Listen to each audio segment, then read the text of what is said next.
Bonjour à tous, chers frères et sœurs et amis qui euh, êtes en train d'écouter ce message ou ces messages que je suis en train de reproduire dans YouTube. Aujourd'hui, je voudrais bien parler de quelque chose qui tient à cœur à ce monde un peu, c'est le livre de l'Apocalypse. Le livre de l'Apocalypse, on va commencer par le premier chapitre où c'est la révélation de Jésus-Christ, lui qui a donné et a montré à son serviteur Jean, c'est-à-dire l'apôtre Jean, euh, lequel véritablement il a attesté hein, la parole de Dieu, le témoignage de Jésus-Christ, non seulement dans l'évangile de Jean, sinon aussi dans les 3 cartes qu'il écrit, et maintenant sur l'Apocalypse. C'est qu'il faut dire que ces messages sont donnés aux 7 églises qu'il y a dans l'Asie. Les 7 églises, 7 représentent toujours le numéro du Seigneur. Le 7, c'est la représentation de Dieu. Il y a les 7 esprits, il y a les 7 lampes, tout le 7 représente ce qu'est réellement Dieu. Et les messages non seulement sont donnés à l'Église de l'Asie, sinon qui sont aussi, d'après les théologues, les messages dans tout ce qui va venir, c'est-à-dire dans toutes les années suivantes. Chacune est donnée par un certain temps. Non, nous avons la première, elle va représenter l'Église, la première, les premiers convertis au Seigneur. Ensuite, nous allons passer d'année en année et même au siècle des siècles pour arriver jusqu'aujourd'hui. Jean nous raconte qu'il est dans l'île de Patmos. Voilà, c'est ça. Ça s'appelle Patmos, l'île appelée Patmos, et il se trouve seul à cause du témoignage qu'il a donné sur Jésus-Christ. Naturellement, quand il est seul dans une île et il a toute la mer qui l'entoure, la mer représente beaucoup de fois le peuple, c'est-à-dire les gens, le monde. Tous les gens du monde représentent ce qu'est la mer, la foule. Et lui se trouve seul au milieu de ce monde. L'Église se trouve seule au milieu de ce monde aussi. C'est une image qu'on est réellement isolé. On est seul. Le monde est là, il vit avec ses vagues, avec ses mouvements, avec ses tempêtes, avec tout ce qui peut arriver, mais l'Église est seule. On se trouve un peu seul dans ce monde, mais aussi on est content d'être seul parce qu'on peut se retrouver avec Dieu dans cette solitude. Ce que Jean a, c'est qu'il se trouve seul et il cherche Dieu dans cette solitude et Dieu va se révéler à lui avec de la prophétie. Certaines choses qui vont arriver dans les temps futurs. La parole de Dieu nous dit aussi que nous sommes heureux celui qui lit et ceux qui entendent les paroles de la prophétie et qui gardent les choses qui y sont écrites, car le temps est proche. C'est-à-dire, on devrait lire un peu plus l'Apocalypse et non pas passer un peu par-dessus parce qu'on a peur ou on a peur de faire du mal aux gens. Non. Beaucoup de fois, on ne prêche pas sur l'Apocalypse de peur que d'autres frères ou d'autres personnes ont des autres interprétations et alors on peut se trouver un peu mal pour ne pas avoir cette révélation de Dieu comme Jean l'a ici sur l'île de Patmos. Beaucoup de fois aussi, on se trouve seul, malgré beaucoup de gens, malgré nos parents, malgré tous ceux qui nous entourent. Beaucoup de fois, on se trouve seul. Moi, je me suis trouvé plusieurs fois seul, pas compris par les parents, pas compris par les gens qui nous entourent, pas compris même pas par les copains, même pas par les collègues. On n'est même pas compris des fois ni par notre femme, ni par notre fiancé, par notre fils et nos filles. On se trouve seul et on a besoin de chercher Dieu dans cette solitude et dans cette tristesse qui nous attire, non? Je pense que Jean, était un peu triste de se trouver seul dans cette île de Patmos parce qu'il était en train de prêcher l'évangile de Jésus-Christ. Combien de fois on arrive devant nos parents et on dit on a trouvé le Seigneur et on nous traite de fous, d'imbéciles, d'idiots, traite même de retardés. Combien de fois on ne cesse de lutter contre nos copains quand ils voient le changement qu'il y a eu dans notre vie. Hein? Moi, je me rappelle avant, je me droguais, j'étais un hippie, j'avais mes cheveux longs, maintenant j'ai presque plus de cheveux. Mais je fumais comme un fou. Mon envie, c'était de mourir avant les 30 ans. J'avais peur d'arriver à la vieillesse. Et les amis, les copains, les collègues n'ont jamais compris comment ceci est arrivé dans ma vie. Ils n'ont pas vu que Dieu m'a changé. Ils ont vu que je suis devenu, je ne sais pas dire la parole, un peu fou ou gaga, que je n'étais pas dans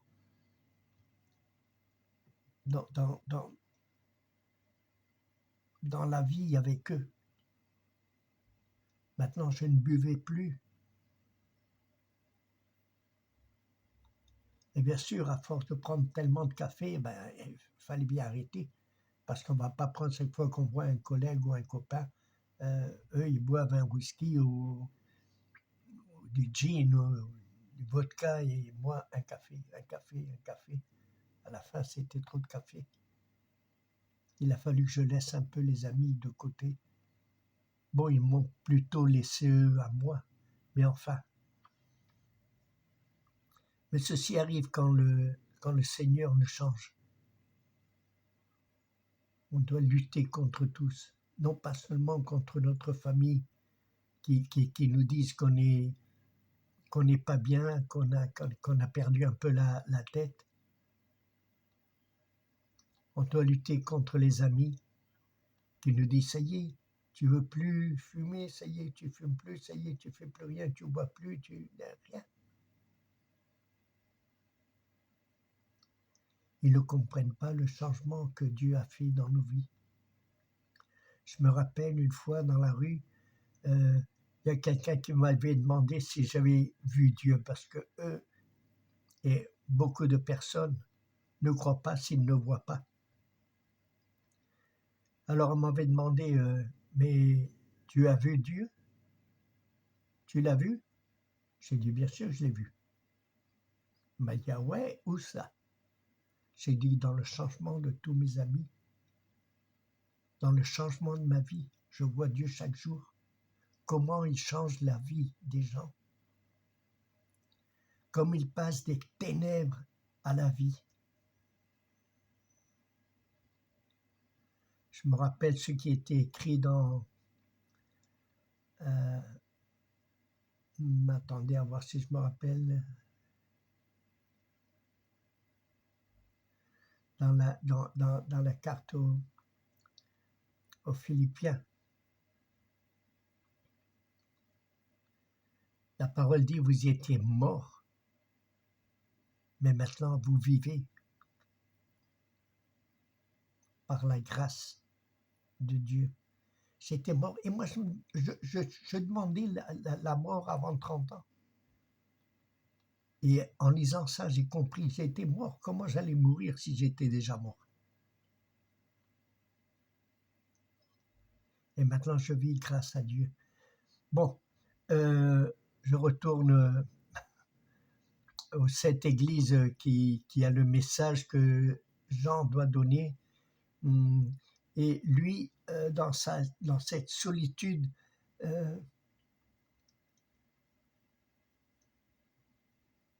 il fut ravi en esprit au jour du Seigneur. Le jour du Seigneur, c'est tous les jours, naturellement. Il n'y a pas un jour spécifique.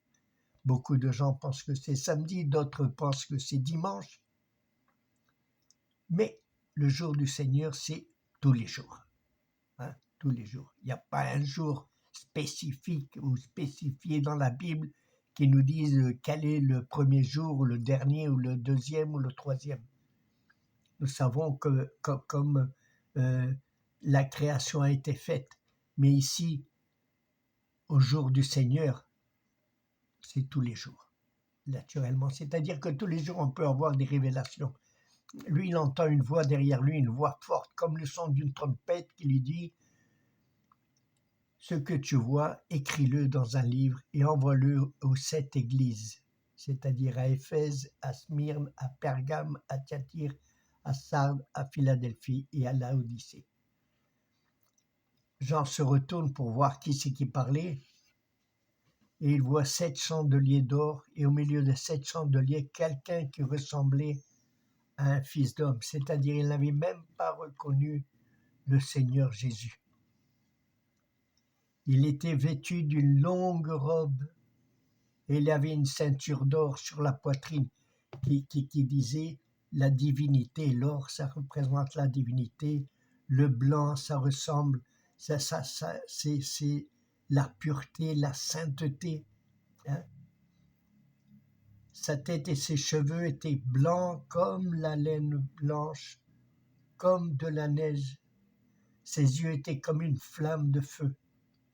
Ses pieds étaient semblables à du bronze ardent, comme s'il lui était embrasé dans une fournaise, et sa voix était comme le bruit de grandes eaux. Il avait dans sa main droite 7 étoiles. De sa bouche sortait une épée aiguë à 2 tranchants, et son visage était comme le soleil lorsqu'elle brille dans sa force.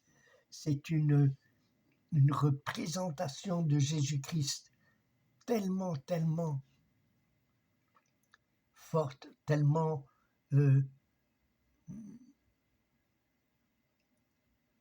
plein de pouvoir. Et si on voit Jésus qui avait les 7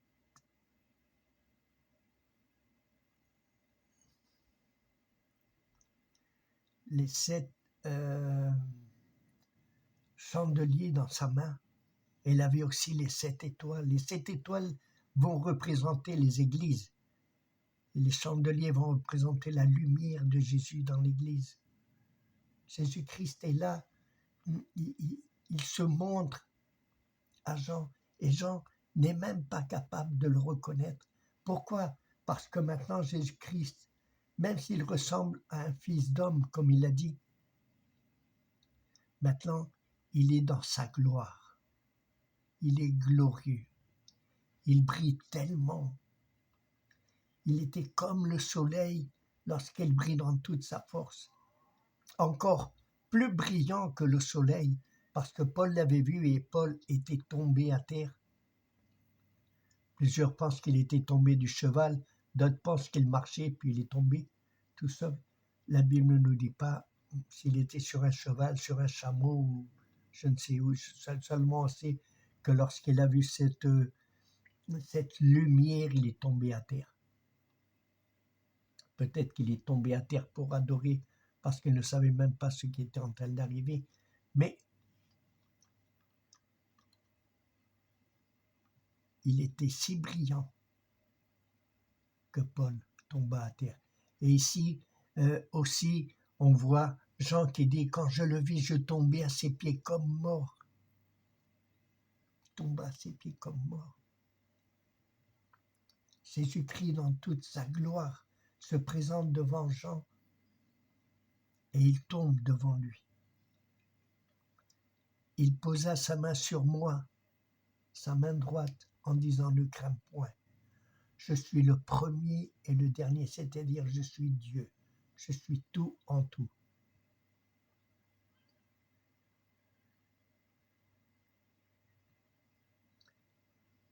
Je suis le premier et le dernier, c'est-à-dire je suis l'alpha et l'oméga et le vivant, c'est-à-dire celui qui vit à toujours. Je suis le premier, le dernier et le vivant. Il dit, j'étais mort, et voici je suis vivant au siècle des siècles. Il était mort. Quand est-ce que Dieu est mort? Si le premier et le dernier, nous trouvons dans les Ésaïe et dans d'autres prophètes, que le premier, le dernier, l'alpha et l'oméga, c'était Dieu Tout-Puissant. Et c'est celui qui vit toujours. Maintenant, il dit ici, j'étais mort et voici je suis vivant au siècle des siècles. Je demande quand est-ce que Dieu est mort? Eh bien, il est mort quand il a été crucifié. Jésus-Christ est Dieu. Dieu fait homme. Il s'était dépouillé de sa gloire pour venir dans ce monde comme un homme. Pourquoi faire? Pour nous rédimier. Et Jésus lui dit, je tiens les clés de la mort et du séjour des morts. Vous savez que Jésus, Pierre nous dit qu'il est descendu aux enfers. Pourquoi faire? Pour lui enlever la clé à Satan. Et il a prêché le salut à ceux qui étaient morts avant la loi. Ceux qui étaient morts au déluge, ceux qui étaient dans le pays des morts ou dans le séjour des morts. Et ensuite, il est monté dans toute sa splendeur, dans toute sa gloire, avec les clés de la mort et du séjour des morts.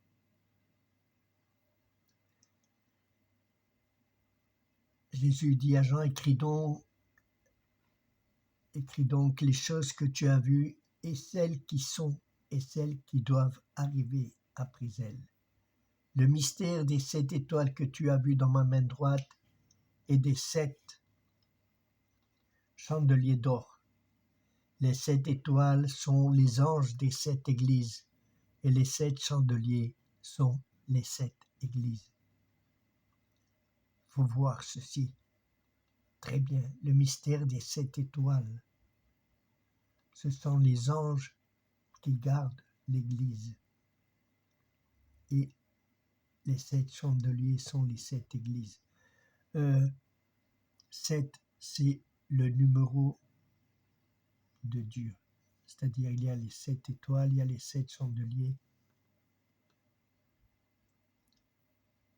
Il y a 7 jours. Et ici, ils vont nous montrer, Jean va nous montrer les messages qu'il a reçus de Jésus-Christ pour les églises ou pour l'Église. Parce que l'Église, c'est nous qui la formons. Ce n'est pas le local ou la dénomination telle et telle, sinon c'est ceux qui ont cru en Jésus-Christ et qui ont accepté le salut à travers de la croix de Jésus-Christ. C'est nous qui formons réellement l'Église et l'épouse du Seigneur. Ce n'est pas le local où on se réunit, non. C'est vrai qu'il est écrit Église telle et telle et telle, Église telle, mais l'Église c'est chaque croyant.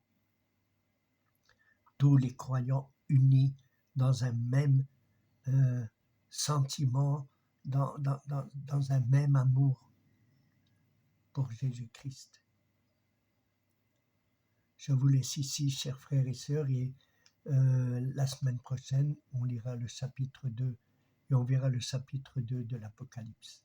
J'espère que tout va être pour le bien de l'Église, pour le bien de chacun de nous.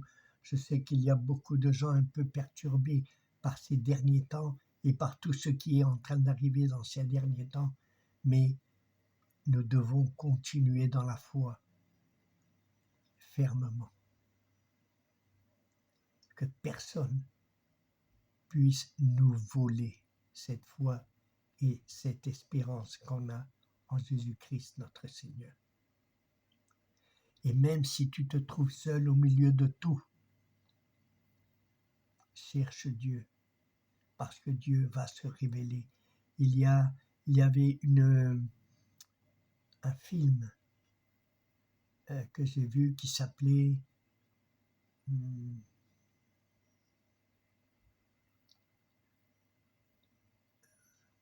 bon, je ne me rappelle plus le titre, j'espère que je me rappellerai la semaine prochaine et je vous le dirai. Mais enfin, c'est une dame qui doit se refermer dans un armoire ou dans une chambre qu'elle prend comme un sanctuaire pour chercher Dieu, même si derrière il y a les enfants qui courent, qui crient, qui chuchotent, même s'il y a de la pluie dehors, du bruit dehors, elle s'isole pour chercher Dieu dans cette chambre ou dans cette armoire qu'elle a elle-même fait comme une salle de prière. Et là, Dieu va commencer à se révéler à elle.